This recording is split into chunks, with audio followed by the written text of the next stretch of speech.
Hello everyone, so let's start together वेनिस M score. बहुत important है सीएमए फाइनल के लिए। लास्ट ईयर इसका क्वेश्चन आया था, इस बार के भी एमटीपी में इसका सेम क्वेश्चन दिया हुआ है। तो चलो समझते हैं वेनिस एम स्कोर है क्या।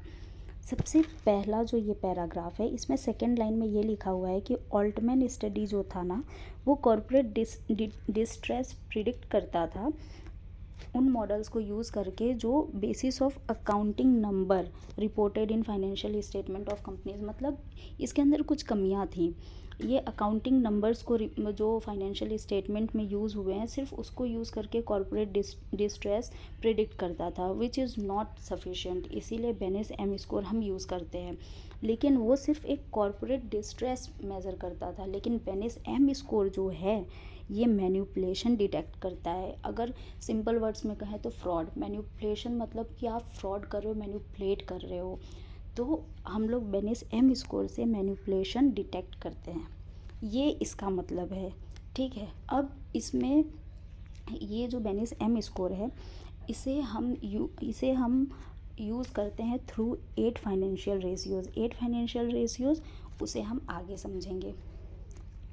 अब इसके बाद आप यहाँ पे देखोगे, जैसे कि ऑल्टमैन जेड स्कोर में कुछ स्पेसिफिक रेशियो दिए हुए थे कि अगर ये इसका हम जब स्कोर का कैलकुलेशन करेंगे और इसके ऊपर आया तो ये कंपनी फाइनेंशियली डिस्ट्रेस है। उसी तरीके से बेनिस एम स्कोर में भी दिया हुआ है कि अगर बेनिस एम स्कोर जो है -2.22 तक है तो ये नॉन मैन्युपुलेटर है। लेकिन अगर इतना या इससे ज़्यादा है तो फिर ये मैन्युपुलेटर कंपनी है। ठीक है, ये हम समझ गए बेनिस एम स्कोर का स्पेसिफिक मैन्युपुलेशन का रेशियो क्या है, -2.22। ये समझ गए। इसके बाद हमें ये फॉर्मूला याद करना है जो सबसे टफ होता है। अब ये फॉर्मूला हमें याद करना है, मतलब घुट के पी जाना है, इसका और कोई ऑल्टरनेटिव नहीं है। ये फॉर्मूला आप याद कर लो, आगे क्वेश्चन में यही काम आएगा। अब ये दो चीज़ें हम समझ गए। अब तीसरी चीज़, स्टेप बाय स्टेप समझ रहे हैं ना, कि सबसे पहले हमें एम स्कोर जानना है कि हमें कितना एम स्कोर लाना है जिससे हम ये सोच सकें कि ये मैनिपुलेटर है कि नहीं।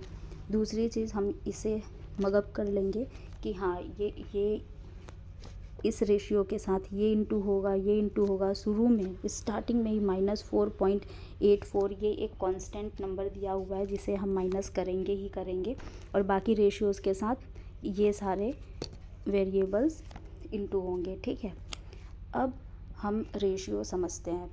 रेशियो देखो, अब इसमें बेनिस एम स्कोर के पीछे लॉजिक क्या है, जैसे एक प्रैक्टिकल एग्जांपल समझाती हूँ।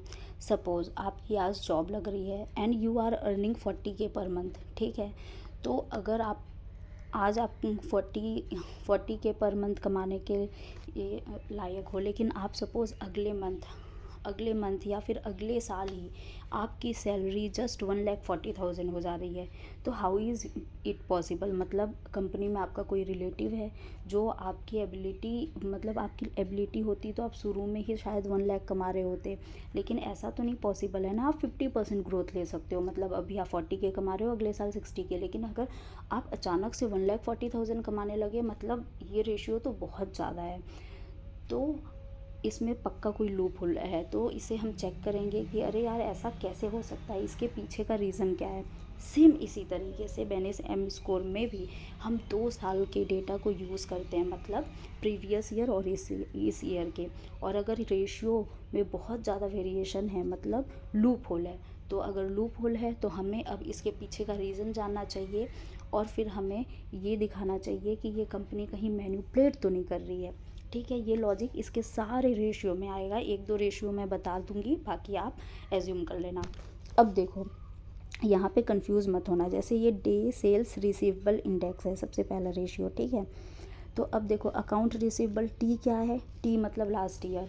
अब लास्ट ईयर से अगर हम 1 माइनस करेंगे तो ये ईयर आ जाएगा ना, तो इसीलिए हमेशा जो न्यूमरेटर है वो लास्ट ईयर का होगा और जो डिनोमिनेटर है वो करेंट ईयर होगा, तो इसीलिए इस साल का T-1। ठीक है, तो हम लोग लास्ट ईयर का सेल्स रिसीवेबल इस साल के रिसीवेबल से डिवाइड कर रहे हैं। सपोज़ यहाँ पे अगर सेल्स रिसीवेबल यहाँ पे पिछले साल 1 करोड़ था, और यहाँ पे 3 करोड़ हो गया, तो मतलब 3 टाइम्स बढ़ गया। 3 टाइम्स बहुत ही, ऐसा नहीं लग रहा है कि 3 टाइम्स कैसे बढ़ सकता है, हमें चेक करना चाहिए कि 3 टाइम्स आखिर में बढ़ा कैसे, या तो कोई नया सेगमेंट स्टार्ट हुआ है या क्या हुआ है, रीज़न क्या है। ऐसे हम पीछे के रीजंस जान के मैनिपुलेशन चेक कर सकते हैं। ठीक है, ये आप समझ गए ना, ये टी और T-1 में कंफ्यूज मत होना। अब देखो यहाँ पे ये जो DSRI का स्कोर दिया हुआ है ना कि 1.031 तक है, तो मतलब नॉन मैनिपुलेटर है। इसके ऊपर जाना स्टार्ट हुआ तो मतलब मैनिपुलेशन स्टार्ट हो गया है। लेकिन अगर 1.465 तक पहुँच गया मतलब मैनिपुलेट कर चुका है। ठीक है, तो ये जो स्कोर है ना, इसका अलग से एक टेबल दिया हुआ है आगे, तो आप उसमें देखेंगे तो ज़्यादा सही रहेगा। अब इसी तरीके से ग्रॉस मार्जिन इंडेक्स और सारे रेशियो दिए हुए हैं। अब जैसे यहाँ पे ग्रॉस मार्जिन इंडेक्स दिया हुआ है, तो अगर मान लो अब आपको अगर ये 2 साल का डेटा दे दिया गया, ठीक है, अब आपको ग्रॉस मार्जिन इंडेक्स निकालना है, तो ग्रॉस मार्जिन कैसे निकलता है, इतना तो अज्यूम करो कि आप कॉस्टिंग पढ़े हो और आपको बेसिक चीज़ें आती हैं। तो ग्रॉस मार्जिन कैसे आएगा, sales minus cost of sales. अगर डेटा में डायरेक्ट ग्रॉस मार्जिन दे दिया, आप वो पुट कर दोगे। डायरेक्ट नहीं भी दिया तो आप निकाल लोगे sales minus cost of sales करेंगे तो हमारा ग्रॉस मार्जिन निकल जाएगा। तो लास्ट ईयर को इस ईयर से डिवाइड करेंगे और हम देखेंगे कि कहीं हमारा मार्जिन बहुत ज़्यादा तो नहीं बढ़ गया।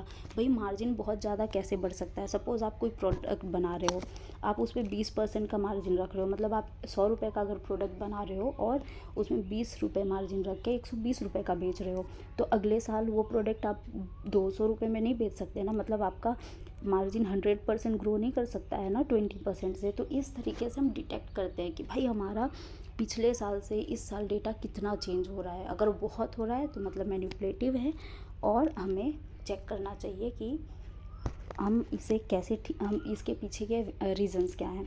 इसी तरीके से अब आप एसेट क्वालिटी इंडेक्स भी चेक कर लेंगे, सेल्स ग्रोथ इंडेक्स भी, सब में वही लॉजिक है कि हमारा सेल्स कैसे पिछले साल से बहुत ज़्यादा तो नहीं बढ़ रहा है या बहुत ज़्यादा कम तो नहीं हो रहा है, और अगर हो रहा है तो उसके पीछे के रीजंस क्या हैं। ये डेप्रिशिएशन में भी, एक्सपेंस भी हम वैसे ही देखेंगे, जैसे प्रॉफिट अब तक हम देख रहे थे, एक्सपेंस भी तो देखेंगे ना हमारा। जैसे डेप्रिशिएशन एक्सपेंस है कि लास्ट ईयर तक हम डेप्रिशिएशन कितना कर रहे थे, इस साल कितना कर रहे हैं, हमारा रेशियो क्या आया है, उसके पीछे के रीजंस क्या हैं।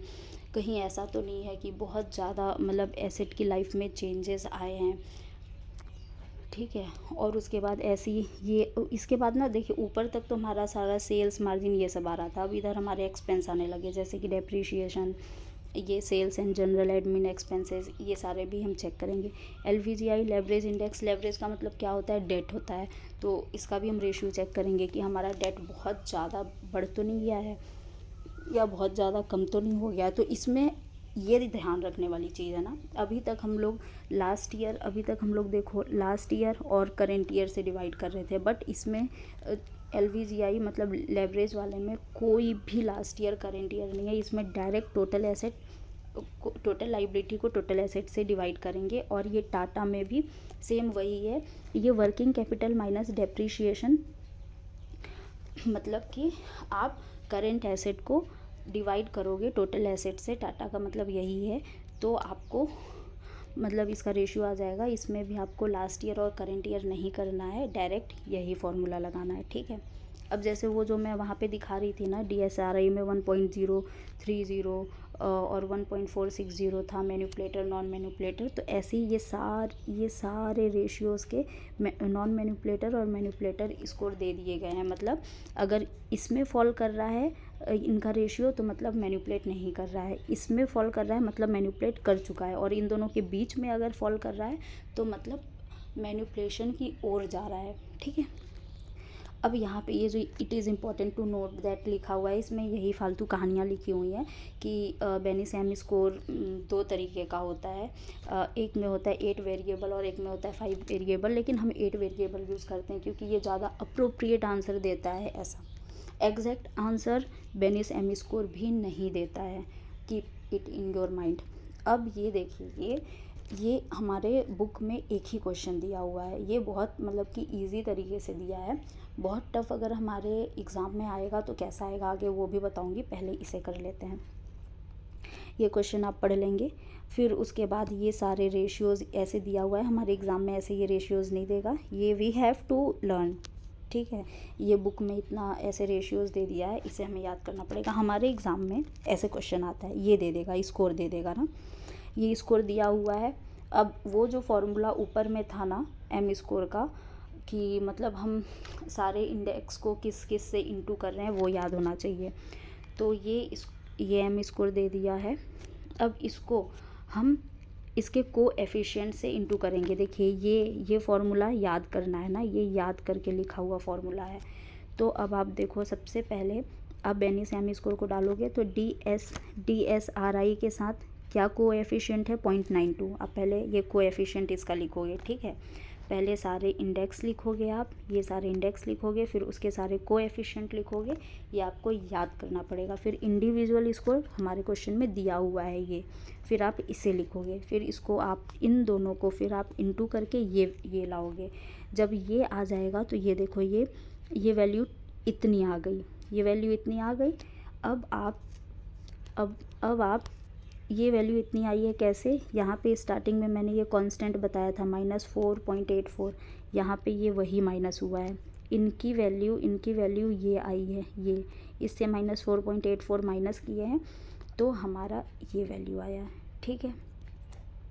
अब ये वैल्यू आ गया तो ये क्या -2.22 से ज़्यादा है, हाँ ज़्यादा है, इसका मतलब ये कंपनी एक मैनिपुलेटर है, ठीक है। अब मैं बताती हूँ, ये तो बहुत इजी क्वेश्चन हो गया कि हम ये याद कर लिए और हमें ये मतलब ये हमें एक स्कोर दे दिया गया है, इसे इंटू किए और हमारी वैल्यू आ गई और हम बता दिए कि कंपनी मतलब मैनिपुलेट कर रही है, फ्रॉड कर रही है कि नहीं कर रही है। लेकिन अब दूसरे तरीके से क्वेश्चन कैसे आ सकता है? दूसरे तरीके से क्वेश्चन इस तरीके से आएगा कि आपको 2 साल का डेटा दे दिया गया रहेगा, हाँ, और फिर आपको उन दोनों साल के डेटा को यूज़ करके, जैसे ये DSRI का रेशियो हो गया, लास्ट ईयर का सेल्स रिसीवेबल और इस साल का सेल्स रिसीवेबल डिवाइड करके आपको खुद से ये स्कोर निकालना होगा। जैसे ये स्कोर अभी तो इस क्वेश्चन में दे दिया गया है, लेकिन अगर ये स्कोर ना दे करके हमें 2 साल का डेटा दे दिया जाएगा तो उन दोनों साल के डेटा को न्यूमरेटर और डिनोमिनेटर से डिवाइड करके हम ये स्कोर निकाल लेंगे और फिर उसके बाद का ये सेम ये वाला प्रोसेस हम कर लेंगे और हमारा बेनिस एम स्कोर आ जाएगा। That's all for the day, thank you. अच्छा हाँ, एक इम्पॉर्टेंट चीज़, जैसे ये बेनिस एम स्कोर बहुत इंपॉर्टेंट टॉपिक है हमारे एग्ज़ाम के लिए, ऐसे ही वार भी हमारे एग्ज़ाम के लिए बहुत इंपॉर्टेंट टॉपिक है, जिसका अभी लेटेस्ट मैंने वीडियो बना के अपलोड किया है और यहाँ मैं लिंक भी ऐड कर दूँगी, तो आप उसे भी चेक कर लेना। मुझे ऐसा इंट्यूशन आ रहा है कि वो क्वेश्चन इस बार आएगा। That's all for the day, thank you.